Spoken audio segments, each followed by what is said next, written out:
Assalomu alaykum qadrli tinglovchilar. Videomiz boshlanishidan oldin kanalimizga obuna bo'lib, videoga like bosib qo'yishingizni so'rab qolamiz. Bu siz uchun 5 soniya vaqt olishi mumkin. Lekin bu bizga kanalni rivojlantirish uchun katta imkoniyatdir. Hurmat bilan Saidulloh status kanal egasi. Marhamat, tomosha qiling. Xayrli kech, hurmatli manipulyatorlar.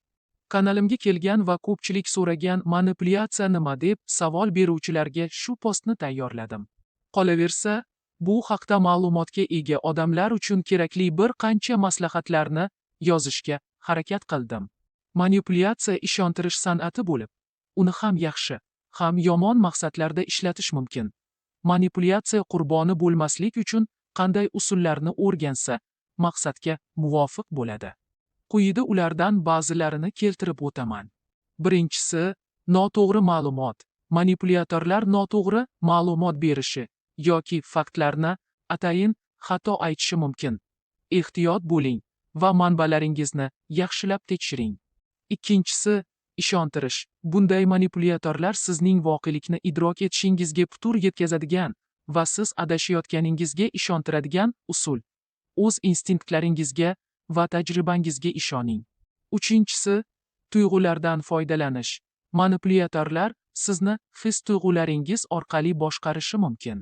Ular sizning his-tuyg'ularingizga moslasha oladi va ulardan o'z manfaati uchun foydalanishi mumkin. To'rtinchisi, tahdidlar va qo'rquvga solish. Manipulyatorlar o'z maqsadlariga erishish uchun qo'rquv va tahdidlardan foydalanishlari mumkin. O'z qadriyatlaringiz va chegaralaringizga sodiq turing. Manipulyatsiyani payqash uning oldini olishning birinchi qadamidir. Tanqidiy fikrlashni rivojlantiring va o'zingizni potensial manipulyatorlardan himoya qilish uchun ichki ovozingizga ishoning. Agar mavzuyimiz qiziqarli bo'lgan bo'lsa va ushbu mavzuning keyingi qismi chiqishini xohlasangiz, izohga ikkinchi qismi deb o'z fikringizni yozib qoldiring. Tomosha qilganingiz uchun katta rahmat. Kanalimizga obuna bo'ling va like bosing.